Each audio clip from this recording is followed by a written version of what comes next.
as soon as we stop looking at grammar as a set of static rules and rather the way that an artist uses a paintbrush, Hmm. that can shift our mindset completely and just know you are artists.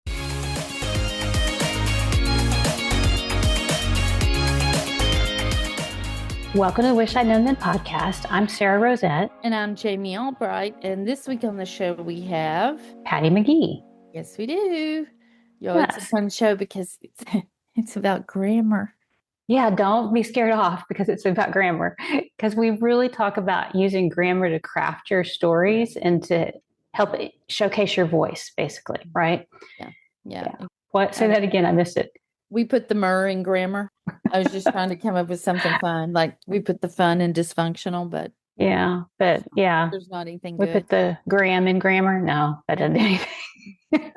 The M&M in grammar. There we go. That's fun. I'll take that. Yeah, no, but it's a great episode, and we talk about a lot of really interesting things. She does grammar or grammar books for educators, not writers, but it was interesting how we found a lot of crossover, and of course, grammar's grammar, so Right. Yeah, it was really good, and we talked about being embarrassed about grammar or our lack of knowledge about grammar, and strategies for giving feedback, that was in there too, and trends in grammar, because grammar is not written in stone, and so how things change. But anyway, so that's coming up. And before we get into everything else, we need to mention our sponsor this month is Vellum. So thank you to Vellum. We'll talk more about that in a minute. I've got 2 links I wanted to share. Joanna Penn, a while back, did a podcast on 2026 trends and predictions, and it was excellent. It really was. You need to go check that out. One thing she talked about that was really interesting was live selling, like, being on TikTok or wherever and talking about your book and selling it online. And there's another episode specifically focused on that. Right. But I thought that was interesting. I know definitely that's not for me, maybe for you. I don't know if it's for me either. I don't know.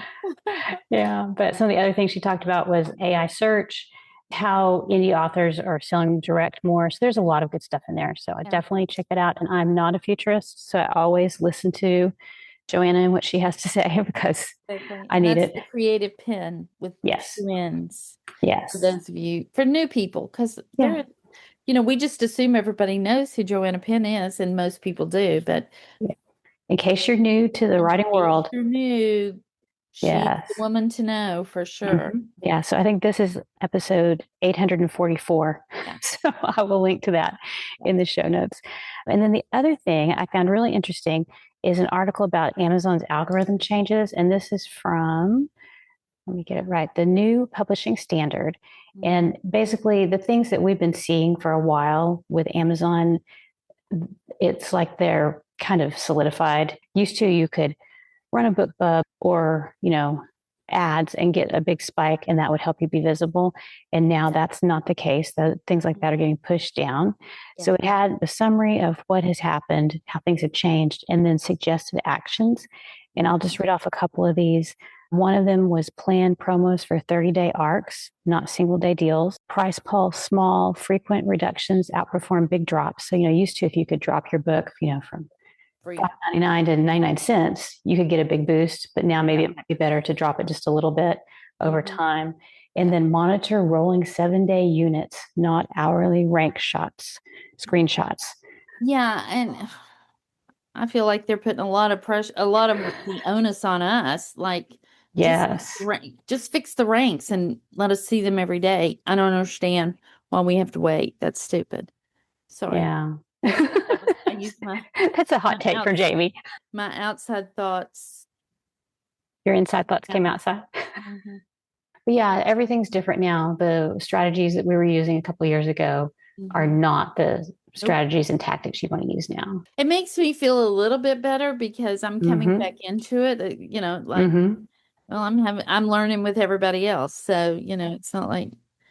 But it's still so frustrating. And I know that my friends who have, they've been, with you, but my romance friends, it's very frustrating. because rank was really, especially in KU, that was how you knew what was happening.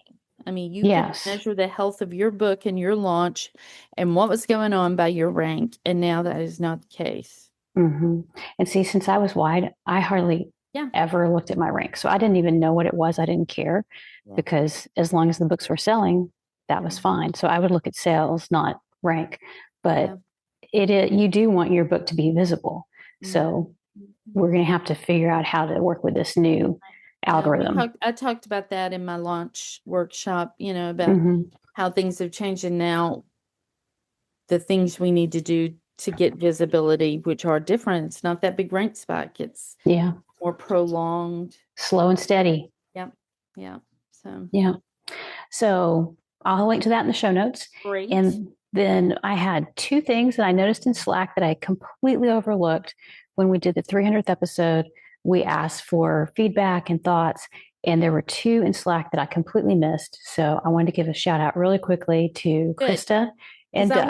I want it to just continue. It's birthday is not a birthday. It's a birthday month. That's right. Not a week, birthday month.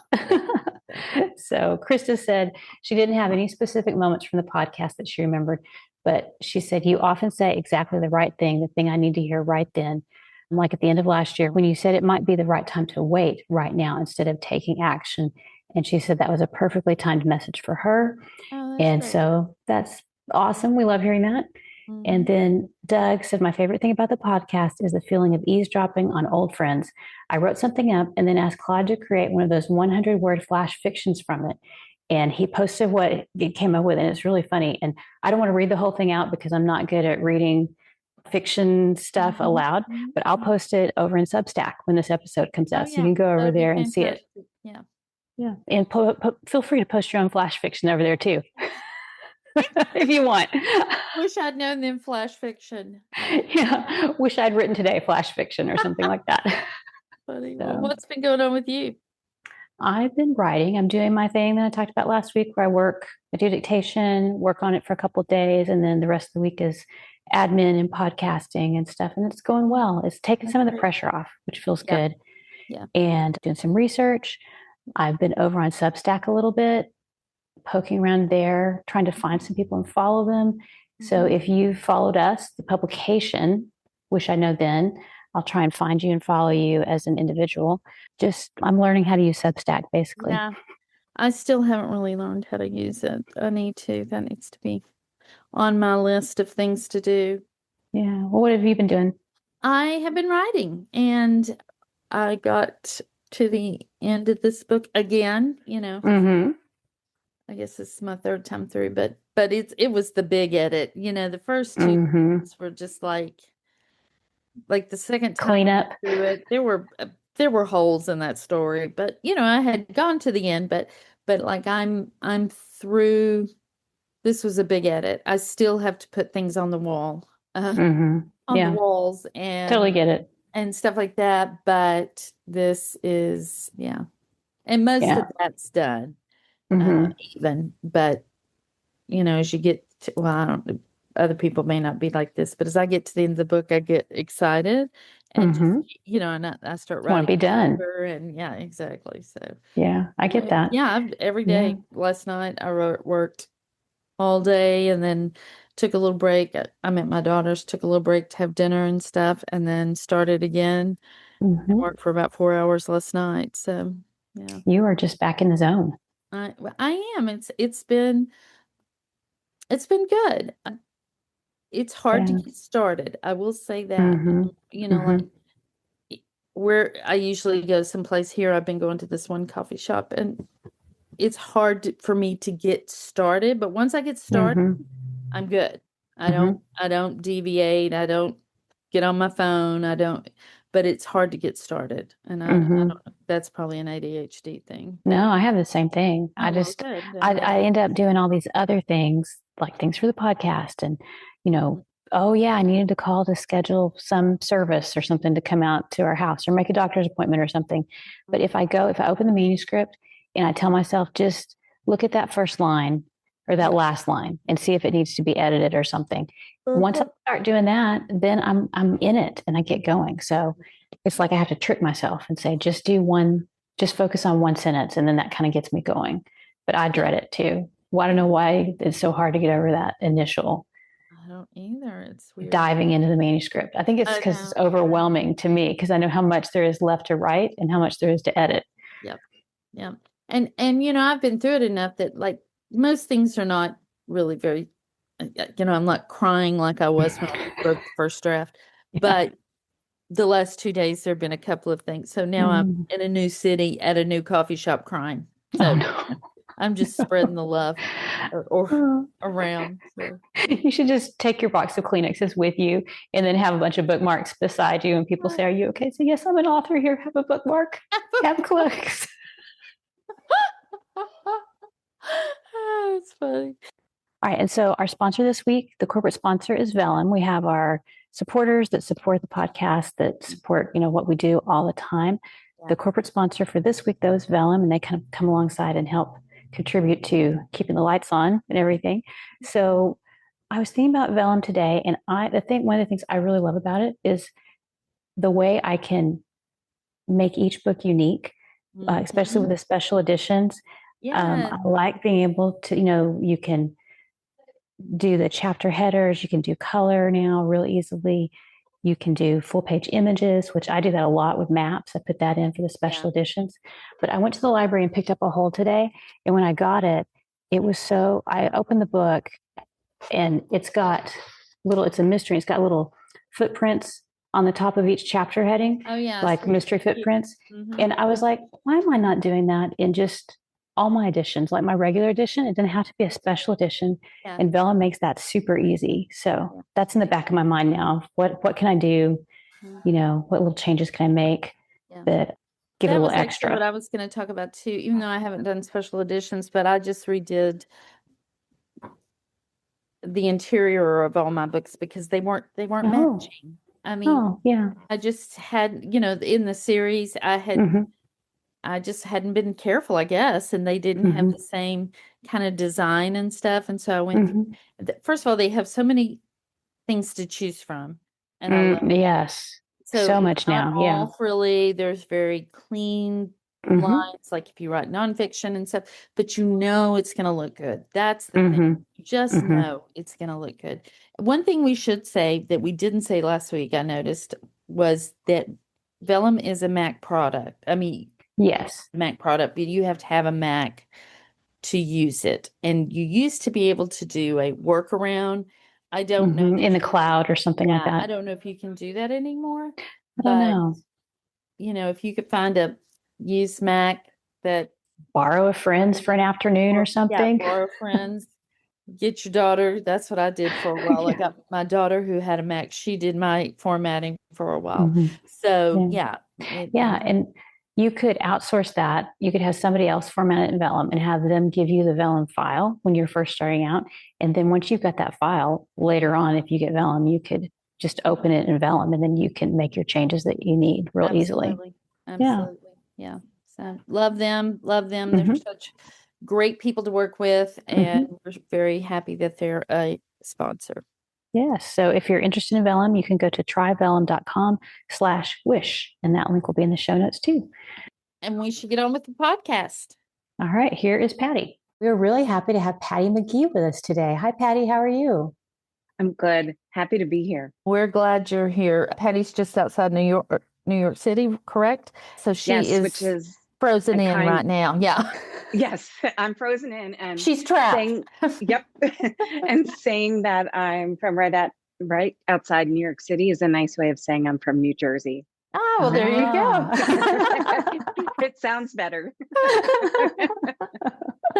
That is funny. Let me read your bio and tell everybody a little bit more about you.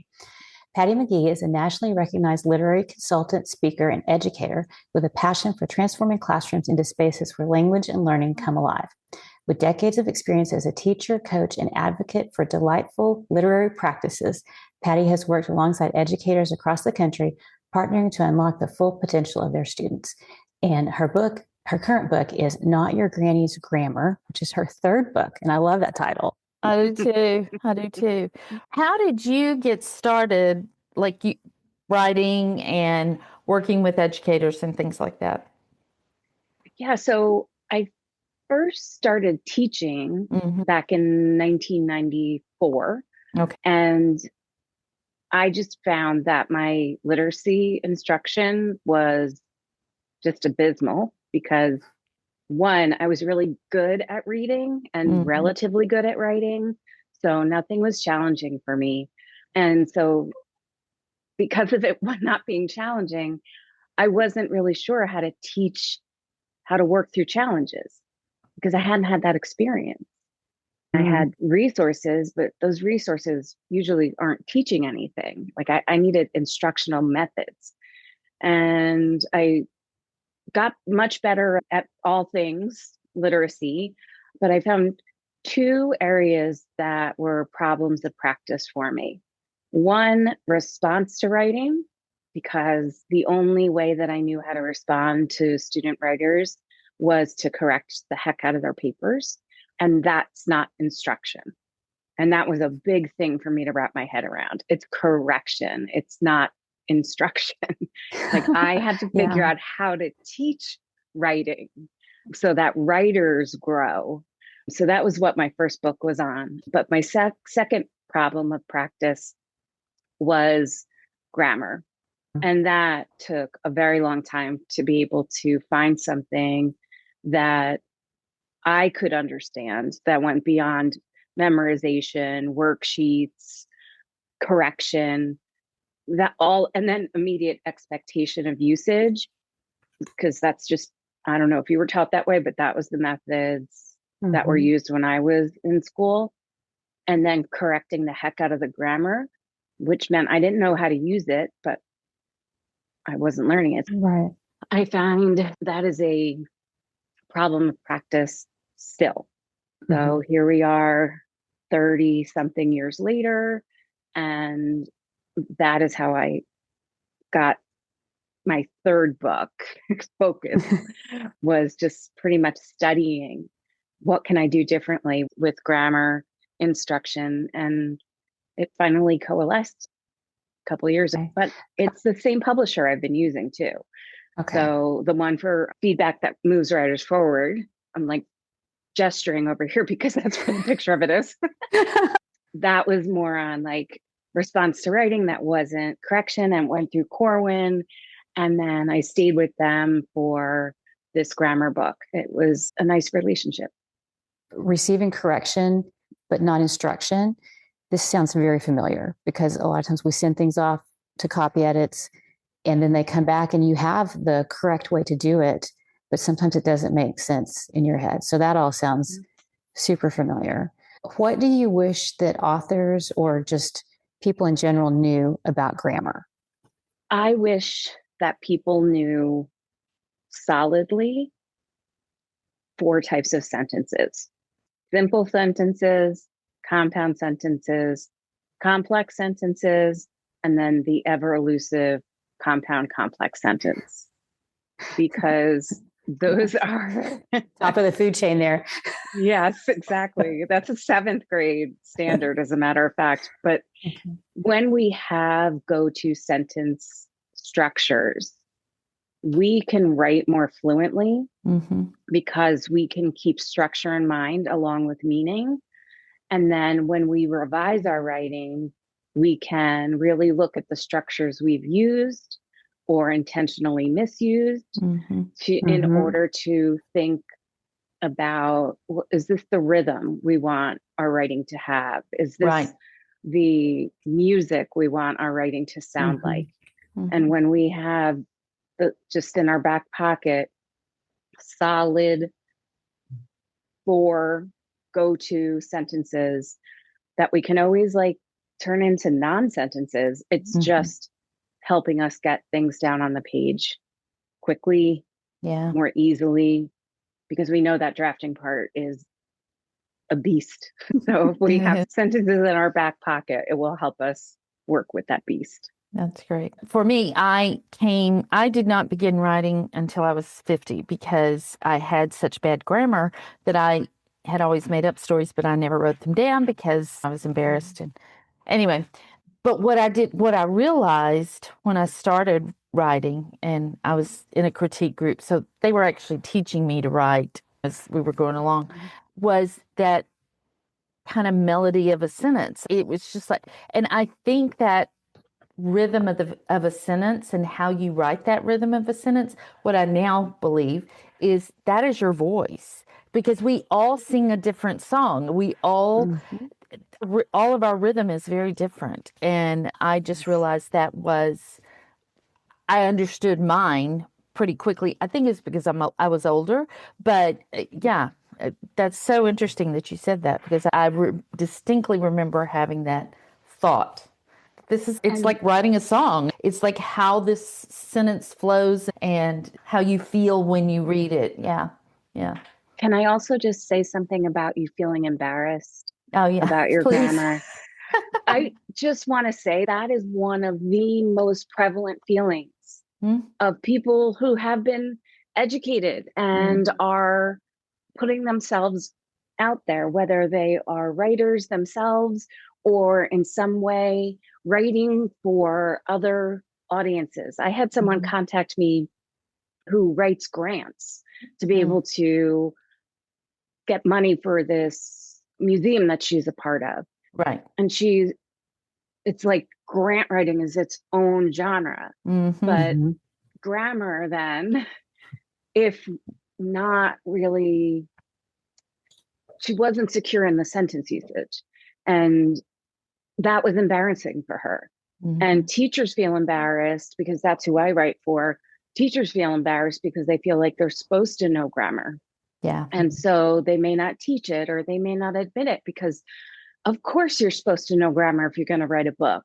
Of course you're supposed to know grammar if you are have graduated college. Of course there's that assumption. And as soon as we stop looking at grammar as a set of static rules, and rather the way that an artist uses a paintbrush, that can shift our mindset completely, and just know you are artists, and how you choose to create on the page, grammatically, knowing some things, just some foundational things, and then also how you want it to sound. Yeah, I think that goes back to the way you said revise to use or misuse. And so talk about that a little bit, about how you can intentionally break grammar rules to get things across. Yeah. I often equate it with that Picasso was a fine artist before he got all Picasso on us. If we know some of those basics, and those basics are pretty fluent, then when we choose not to use the basics for style, for effect, that's really where, as you were saying, Jamie, like that's where your voice is found. Yeah. Yeah. I love that. That's just so true. I've often said that I wish I could just go back. I wish I could go back to third grade, like just go sit in a third grade class and start from there, because there are just things, the basic things that I believe I missed. But I can't do that. So where would you say, besides the sentence structure, and besides your book, what's the best way for authors to really get this information, or anyone, not just authors? Yeah. The first thing I want to say in response to that is, you were probably exposed to the things that you feel like you might be missing, but the methods that were used to teach it were not suitable for everyone. They worked for a small few, and that's it. And so that's another reason why, just back to that feeling uncomfortable around writing because you don't feel comfortable with grammar. I think it also stems from that. I think that one place we can look, though I don't have one specific place that I think really teaches grammar, it will tell us some things we need to know about grammar. So I really like Grammar Girl. I really like Purdue, the OWL, OWL, as a resource. Honestly, the person I've learned the most from in terms of grammar is my co-author. He just had a teacher he went to University of Delaware, and he was an English major. And you could not graduate as an English major from there unless you got an A in this grammar class. And to get an A to pass, you had to pass the grammar class, and you had to get an A to pass. And he just remembers it all. And so I turn to grammarians when I'm writing to find out. And he's usually the one. I used to call him Grammar Yoda, but Yoda doesn't speak grammatically correctly. So I had to fix that. Yes. So now I call him the grammar hotline. There you And go. it's just knowing that it's impossible to know everything about grammar. There isn't a single style guide. There's multiple style guides. Right. And let's just make that normal. Make it normal. It will release a lot of stress if we do that, right? Exactly. Yeah, there was a point when I had changed editors because I was writing a different type of book. I had been writing contemporary and I switched to writing historical. And so I got an editor who edited historical stuff. And I was noticing I was getting things back from the second editor that I hadn't gotten from the first. And then there's certain things that it's more a style choice, a personal choice. And I thought, I need my own style sheet and say, this is how I want to treat these certain things, because that's how I want to do it, which is very freeing in a way to say, I don't have to match up to the Chicago manual style as long as I'm consistent. And what do you think about your own style sheet?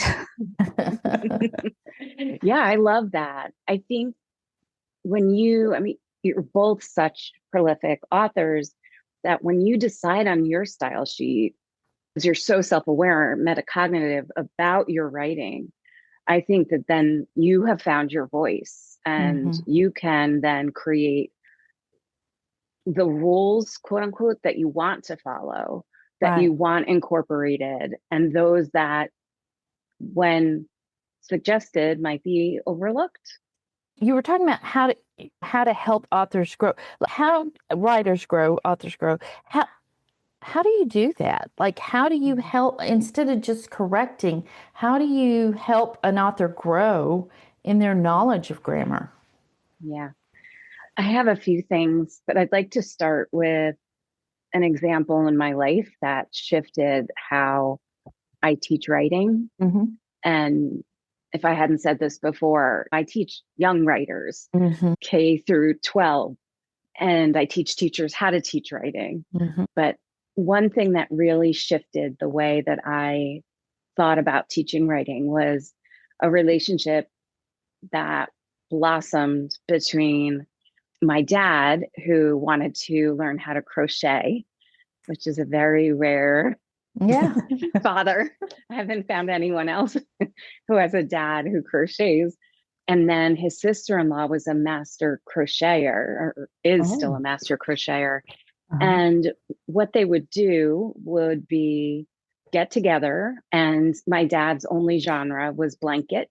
He did not go to scarf, nor hat, nor mitten. It was blanket. And so when my aunt would come and sit with my dad, this makes me tear up a little bit because he passed 2 years ago, but it's the most beautiful relationship. And he would make blankets for everyone, for his friends becoming grandparents, for my kids' teachers that were having babies. Like, it was just so precious. And the way that he got to be strong at this was the way that she taught him. And it was very natural because she wasn't an educator. She was teaching crocheting. So she would sit down next to him. She would look at his blanket and she would think to herself, what is the one thing that I could teach right now? One thing that I could teach right now that would help Peter be a stronger crocheter. Not what can I do to fix this blanket? So it was really zooming in on certain areas and getting really good at those areas, and also naming strengths. So this is how the conversation often would go. my aunt would sit down next to my dad, and my dad would be like, take a look at this blanket. It's in the shape of Texas. And my aunt would respond with, yeah, but look at right here in the blanket. Yeah. Right here, you were counting your stitches. And so that he knew what his strengths were. That's great. Yeah. Because sometimes when we're writing, we're always on the lookout for our mistakes, but are never quite sure of what foundation should I stand on? Right. What strengths do I have that I can step off of? Right. And then she would pick one thing. So maybe while it's still in the shape of Texas, there's a couple of holes in it. And she will just teach him how to fix holes. But she won't do it to his blanket. She'll have her own materials and say, here's what it looks like. Here are the steps to fix a hole. 1, 2, 3, 4, 5. Yeah. Now you try it. Let's practice those steps with each of those holes. He got stronger and stronger at that through practice. And then the next time they work together, maybe they'll work on how to shape the blanket. So that's how I believe teaching writers to become stronger writers is not about fixing. It's about zooming in on the most important thing, thinking about that writer first. What is this writer most ready for? And then being really specific. I love that. Yeah. That would be a great way for a critique group, or if you're reading somebody else's material and helping them. I think it might be hard for us to do that for ourselves because we don't know what our strengths are. But if you have somebody else reading your material, that will be a good way. Focus on just one thing at a time and not correct it for them, but guide them into it. I think that's great. Some great examples. Yeah. I love that example. It's so sweet. So I was going to ask you, what do you see the biggest mistake writers making? And I guess I'll ask that. And then I have a follow-up. So is there one big thing? Like me, I use commas like condiments. I just like sprinkle seasoning. them about. Yeah, I just sprinkle them about. See where they land. Yeah. What I find to be the most common and often, and I am always asset-based first. Here's your strength. Here's a next step for you. Because you've got this strength, you're ready to do this. But what in my head makes me loco is when I see a comma splice. Like when we have two independent clauses connected by a comma, all you have to do is put a little dot above that comma and it's a semicolon and it works. Yeah. Yes.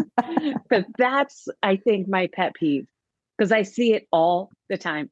And for example, my husband on, say, Facebook, I'd write something and he'd respond with a comma splice. And I'm like, if you do that ever again, I will unfriend you and block you. It's like that meme about somebody's always leaving their clothes on the floor and somebody's always putting them in a hamper, and these two types of people marry each other. Yeah, exactly. Exactly. I remember when my critique partner, she is an editor, it was during it was like an entire summer. I joined this critique group. I had a manuscript and they just ripped it apart. And I've told this story a million times, but one week I got hit for sentence fragments. I went home and fixed them. Then I got hit for run-on sentences. And so it was just it was never ending.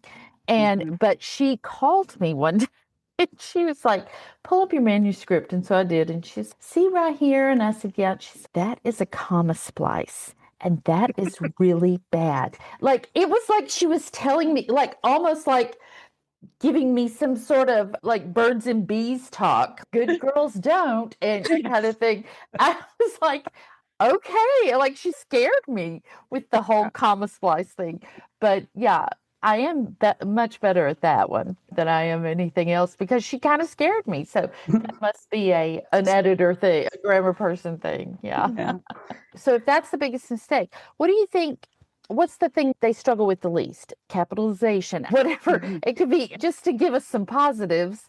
What is something we do good? We do good. There you go. There's some good grammar for you. Yes, we do. Yes.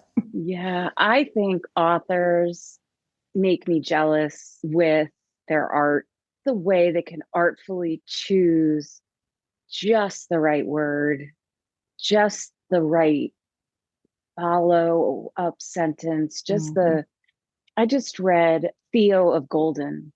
As much as that book moved me because we see what kindness can do in the world, it also stopped and held my heart at some of the ways that this author put words together. I think there's just something so epically beautiful especially when I'm like, I just never thought of it that way. Love that. And I believe that grammar can, which this is a little unfortunate for me, but I do believe that grammar can make that sentence it's a fantastic sentence with the proper punctuation and just doing it just the right way, doing a complex compound or whatever can just make it even better. That is what has been so fascinating to me about learning to write later in life is that just the way the English language and grammar can be used to make things just sing, really. Yeah. I have one of the books that I read that really impacted me when I was like, I think in junior high. It had this opening paragraph, but I think it was either one or two sentences. And so it was long and complex, but I loved it. You didn't trip over it. And that's one of the things that I get back from my editors sometimes is, can we break this into two sentences? Or can you make this shorter, snappier? And sometimes I'm like, no, it needs that. It needs that flow. But that comes, I think, with time. Yeah.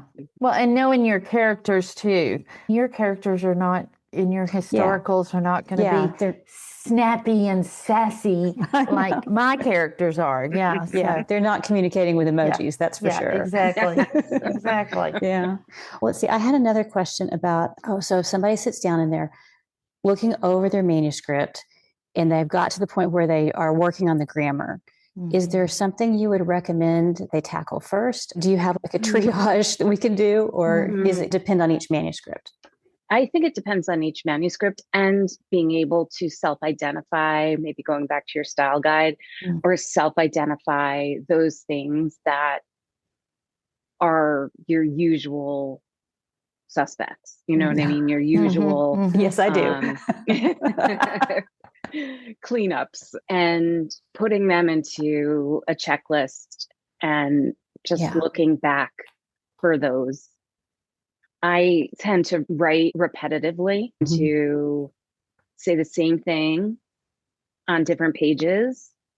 And my books, like I said, are for educators. They're basically how-tos.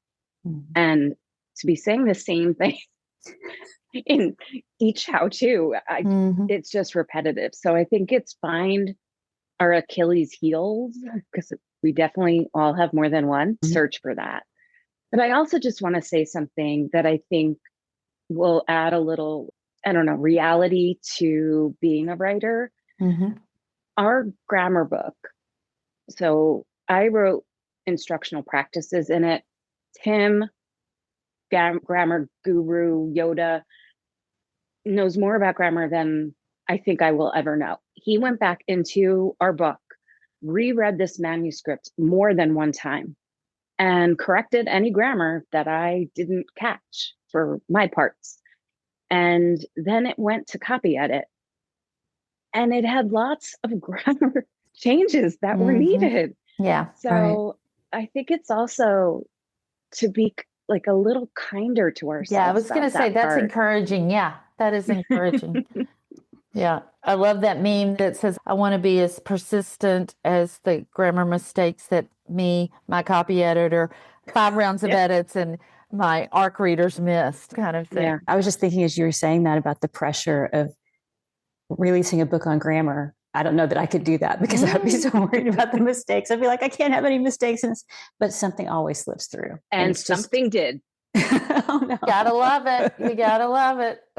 You gotta keep you humble. That's all right. Yeah. Poor Tim, he was probably in the fetal position. I know, right? So let's see, I had something else I was going to ask you about. Oh, just the changes in what is acceptable in grammar. There's certain things, certain rules that seem to have gone out of favor. The Oxford comma. Yeah, I am for the Oxford comma all the time. Yeah, I'm too. Yes. So like with grammar, I feel like grammar is getting less, like the trend is to have less punctuation. I think that's a trend. Do you agree with that, or is that just me seeing things? No, I think you might be right. I just want to refer to a part in my book that I literally listed out and compared grammar expectations from the 16th century through the 21st century. Oh, wow. This will be interesting. Yeah. Let me just read the 16th century. Nature has, with a motherly tenderness, observed this, that the action she has enjoined us for our necessity. Okay, that's all I'm going to read from there. It doesn't sound like us. It is. Yeah. It's just not. It just sounds like a string of words. Yeah, a string of words. Yeah, totally. And also, the words in here that were most important to this writer were capitalized. Oh, yeah, that's true. So let me go to the 21st century. One of the things I've been taught by Native American elders is the importance of patience, of waiting to do things when the time is right.